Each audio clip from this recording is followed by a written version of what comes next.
connaissez ce jutsu, n'est-ce pas? Le fameux chapeau de fête no jutsu. Le jutsu interdit d'après certains. Du coup, vous vous demandez très certainement pourquoi j'ai effectué ce jutsu. Bon, vous vous en foutez très certainement, mais si vous pouviez faire genre d'être intéressé, ça m'arrangerait. En réalité, aujourd'hui c'est un jour spécial. Ouais, c'est la 100e vidéo de la chaîne, mesdames et messieurs. Bravo, bravo. Je suis tout seul. Je suis clairement tout seul, j'ai pas d'amis. Du coup, j'avais envie de fêter mon vidéoversaire avec vous. 100 vidéos? Rappelle-moi, ça fait combien de temps t'es sur YouTube? 100 vidéos en 12 ans? Mais t'es vraiment une feignasse. Et ça veut qu'on l'encourage. Vas-y, je me casse.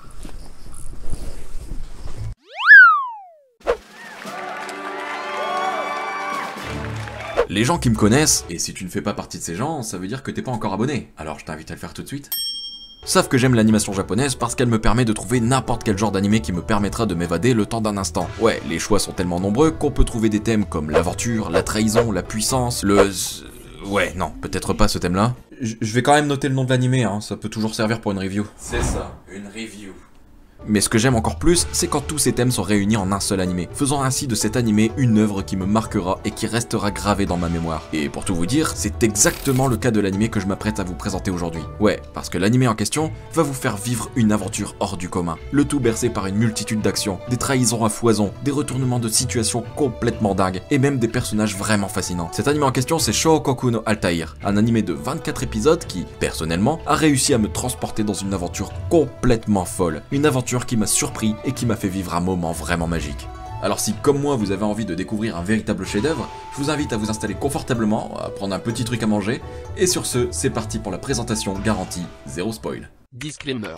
L'anime dont on va parler aujourd'hui comporte de nombreux noms issus de la culture orientale. De ce fait, il est possible que la prononciation des noms utilisés ne soit pas totalement correcte. Le trou du cul. Je veux dire le vidéaste qui va vous présenter l'anime a essayé de s'entraîner à la prononciation avec Google Sama, mais je doute de ses performances linguistiques, du coup sachez que je m'en excuse d'avance. Des bisous. L'histoire va nous emmener sur le continent de Roumélie, plus précisément en Turquie. On va suivre un jeune garçon nommé Mahmoud. Celui-ci est notamment connu pour être un fauconnier de talent, parvenant à venir à bout de ses ennemis avec l'aide de son fidèle aigle, Iskender. Mahmoud est le dernier survivant de son village natal. Ouais, en fait, quand il était petit, une grande guerre opposant la Turquie et l'Empire baltrin a éclaté, rasant ainsi la plupart des villages, dont celui de Mahmoud. Le jeune garçon sera alors recueilli par l'un des grands généraux du royaume. Mais Mahmoud, lui, il veut devenir plus puissant, mais aussi plus influent, et pour ce faire, il va se donner pour objectif de devenir pacha. En gros, un pacha, c'est une sorte de gouverneur de province d'après mes recherches, donc un titre très honorifique quoi. Après de gros efforts, Mahmoud parviendra à atteindre ses objectifs et deviendra ainsi le plus jeune pacha de l'histoire du pays. Ce rang, qui est réservé aux plus grands talents de Turquie, donne ainsi la possibilité à Mahmoud d'assister aux réunions des grands généraux du continent, lui permettant ainsi de le tenir au courant d'éventuelles guerres et ainsi tout faire pour les éviter. Mais le truc, c'est que Mahmoud, il est loin de savoir ce qui l'attend. Ouais, malgré toutes ses bonnes intentions de vouloir éviter une grande guerre, il va très vite comprendre que le monde dans lequel il se trouve est rempli de corruption, de trahison, d'avidité de pouvoir et même de guerres impossibles à éviter. Mais ce n'est pas tout. En plus de ça, le jeune garçon comprend que la paix entre les nations est très fragile et que le moindre incident pourrait faire éclater une grande guerre comme celle qui a éclaté lorsqu'il était jeune. Alors forcément, avec toute cette tension qui règne, Mahmoud n'est pas du tout pris au sérieux quand il déclare vouloir la paix. Les autres pachas ne le prennent pas au sérieux et de ce fait le sous-estiment grandement. Mais Mahmoud n'a pas dit son dernier mot. Prêt à tout pour ne pas revivre l'enfer qu'il a vécu dans son passé, le jeune garçon entamera un périple visant à faire de lui le pacha qui réussira à unir toutes les nations. Mais encore une fois, Mahmoud est loin, même très loin, d'imaginer ce qui l'attend. Bon, je vais être honnête avec vous, au départ, j'étais pas vraiment intéressé par l'animé. Ouais, parce que je pensais qu'il allait se focaliser uniquement sur l'aspect militaire, favorisant ainsi les relations diplomatiques et les plans de guerre plutôt pompeux. Et du coup, je vous avoue que je pensais que j'allais finir par m'endormir devant. Mais en fait, pas du tout. J'étais carrément à fond dedans, et ce, dès les premiers épisodes. Déjà, ce qui m'a interpellé dès le début, c'est le dépaysement de l'œuvre. Ouais, parce que je le répète, mais ici on n'est pas au Japon. L'histoire nous emmène dans l'Empire de Turquie. Et du coup, tous les paysages montrent des éléments propres à la culture orientale datant de l'ancien Empire ottoman. Et rien que pour ça, le côté artistique de l'animé m'avait déjà conquis. Bon, et puis il faut signaler aussi que le studio à l'origine de l'animation, c'est Mappa. Ça joue, on va pas se mentir. Bon, après, faut quand même être honnête, hein, y a des moments où l'animation n'est pas folle, mais personnellement, ça m'a pas plus dérangé que ça, parce que franchement, ça reste assez rare. L'animé est rempli de scènes vraiment agréables à voir, et qui plus est, toutes ces jolies scènes sont accompagnées de musique vraiment belle. Mais l'animé ne possède pas qu'un décor fabuleux, non, l'histoire est également l'un des gros points forts de l'animé. Ouais, parce que comme je l'ai dit, on est très vite plongé dans l'intrigue. On comprend directement qu'on se situe dans un univers où la survie de chaque personne est en péril, et ce, dû à des tensions intenses entre divers pays. On sait donc directement qu'une guerre est sur le point de se déclencher, et honnêtement, c'est là que Altaïr a réussi à me captiver, parce que certes, l'action est présente, mais ici, on ne nous montre pas des héros qui vont foncer tête baissée sans se poser de questions, en essayant de taillader le plus de bits possible. Quoique... on en reparlera après. Non, ici on va vraiment mettre un point d'honneur à détailler les stratégies de guerre, nous faisant prendre conscience que pour mener à bien chaque bataille, il ne suffit pas d'avoir des guerriers puissants, mais aussi et surtout un plan judicieux. Et ça pour le coup j'ai adoré. Un animé qui nous montre l'action, mais qui en plus nous montre la préparation à l'action, nous expliquant toutes les stratégies prises par les différents protagonistes. Ah bah personnellement j'ai vraiment adoré. Tellement adoré qu'à la fin de l'animé j'en ai gardé des séquelles. Ok, alors voilà le plan. Toi, tu vas rentrer par l'entrée sud. Tu contourneras ce secteur pour arriver directement par l'est. Pendant ce temps-là, moi je vais prendre d'assaut la porte nord. Je longerai l'allée ouest pour après prendre vers le sud. Une fois vers le centre, je partirai vers ta direction. Et à ce moment, on devrait s'être rejoint au centre. Normalement, si on foire pas, tout devrait bien se passer. Des questions? Ouais, enfin, t'es au courant qu'on va juste faire des courses en fait. Bah ouais, et alors? Bah je crois que tu regardes clairement trop d'animés en fait, hein. Sangokai, Naruto, tout ça, c'est en train de te monter à la tête. N'importe quoi. De toute façon, tu comprends rien, t'as jamais rien compris. Je préfère m'en aller que d'entendre des conneries pareilles, tiens.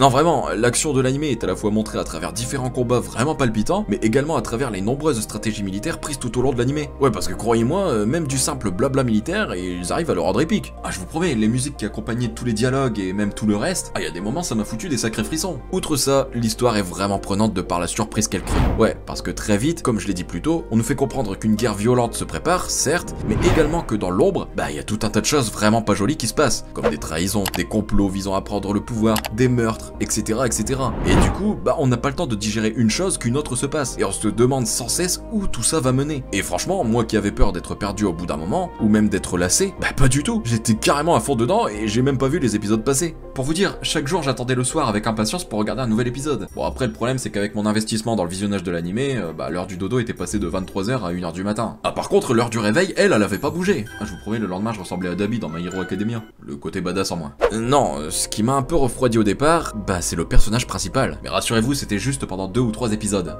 Ouais, parce qu'en fait, au départ, on va suivre un jeune garçon du nom de Mahmoud. En réalité, on sait pas grand chose de lui, à part qu'il est le plus jeune pacha de l'histoire. Le truc c'est que Mahmoud, il est pacifiste. Lui, tout ce qu'il veut, c'est éviter la guerre. Que tout le monde prône le fameux pouvoir de l'amitié et que l'animé se conclut sur un...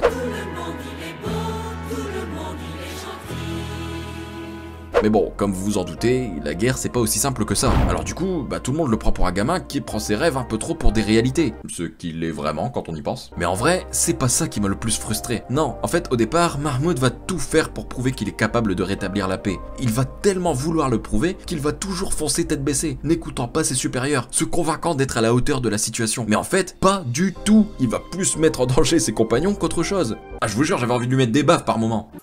Ah bah merci. Tiens, d'ailleurs on va se le remettre un coup. Oh mais attendez, mais pour une fois que c'est pas moi qui m'en prends des tartes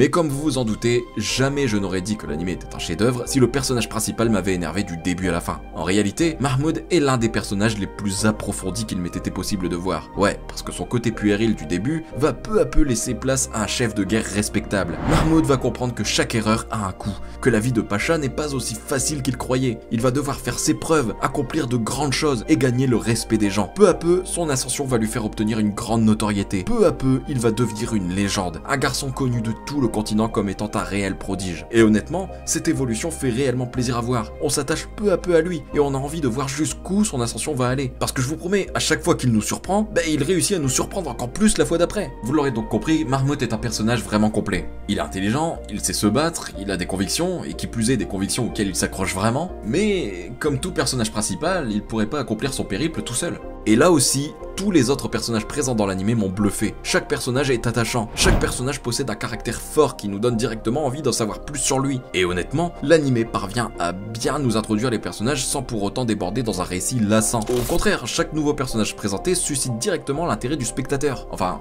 ça a été mon cas personnellement. Les personnages m'ont tellement marqué qu'en ayant terminé l'anime et qu'en ayant commencé un autre juste après, ah bah j'enchaîne, oui. J'ai une réputation d'otaku à tenir, hein. De feillasse, ouais. Bah j'avais l'impression que tous les personnages avaient l'air fades, qu'ils n'avaient pas vraiment de personnalité. Ah non mais j'en étais même au point où je jugeais ma propre personnalité. Bref, pour conclure, je dirais que Shōgoku no Altaïr est un véritable chef-d'œuvre. Ouais, parce que personnellement, il m'a fait vivre un véritable voyage. Alors ouais, je sais, je dis ça pour chaque animé que je présente. Mais en même temps, avec le Covid, le télétravail et toutes les restrictions, pour moi, traverser la route, c'est un voyage. Hein. Un périple qui vous emmènera dans des décors orientaux sublimes, vous fera ressentir tout un tas d'émotions fortes, rencontrant des personnages riches en émotions, prenant conscience des différents aspects de l'espèce humaine, surtout quand le pouvoir est en jeu, mais aussi vous faisant réaliser que chaque rêve est possible, qu'avec une volonté de faire, rien ni personne ne pourra vous mettre des bâtons dans les roues. Personnellement, je me suis délecté de cette aventure hors du commun, découvrant un personnage riche, au début un gamin, qui peu à peu devient un homme, pour enfin finir en légende. Voilà l'histoire que raconte Shōgoku no Altaïr.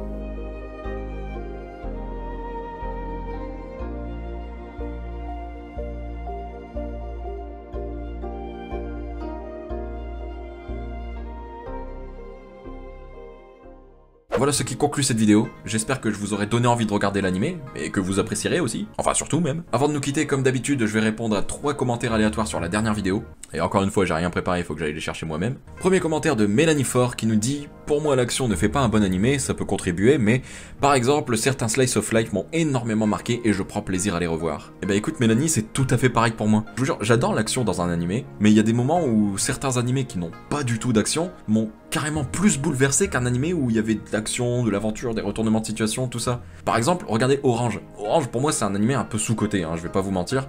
Mais cet animé m'a plus touché que l'animé que je vous parle aujourd'hui, par exemple. Alors que l'animé dont je vous parle aujourd'hui, c'est un chef-d'œuvre hein, pour moi.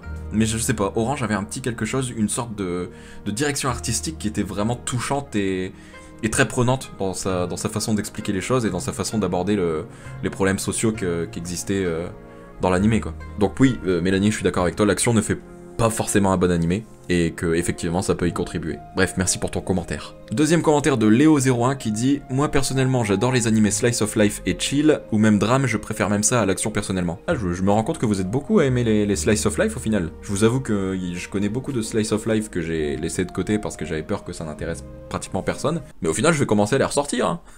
Pour répondre aux commentaires, ouais, c'est un peu ce que j'ai dit juste avant pour le commentaire de Mélanie. Moi personnellement je suis entre les deux, il y a des moments où les slice of life vont plus me plaire qu'un animé bourré d'action, et inversement. Après, je peux tout à fait comprendre qu'il y ait plus de gens qui préfèrent les slice of life plutôt que l'action, hein, parce que dans certains slice of life, il y a vraiment des trucs qui se passent qui accrochent directement l'attention et qui sont assez bouleversants hein, par moment. En tout cas, c'est noté, je vois que vous êtes plusieurs à aimer les slice of life et du coup ça fait plaisir. Et du coup, je note tout ça et je vais plus me restreindre dans les animés que je présenterai. Merci à toi, Léo, pour ton commentaire. Et dernier commentaire de David BK201 qui nous dit « J'avais complètement oublié cet animé, pourtant j'avais bien aimé. » Eh bien écoute David, c'est un plaisir de te l'avoir remémoré. Bref, voilà donc ce qui termine officiellement cette vidéo. J'espère qu'elle vous aura plu. Si c'est le cas, comme d'habitude, n'oubliez pas de balancer votre plus gros Kamehameha sur le pouce bleu et de vous abonner pour ne pas louper la prochaine vidéo. Sur ce, moi je vous laisse, je vous fais des bisous et je vous dis à plus dans une prochaine vidéo. Ciao.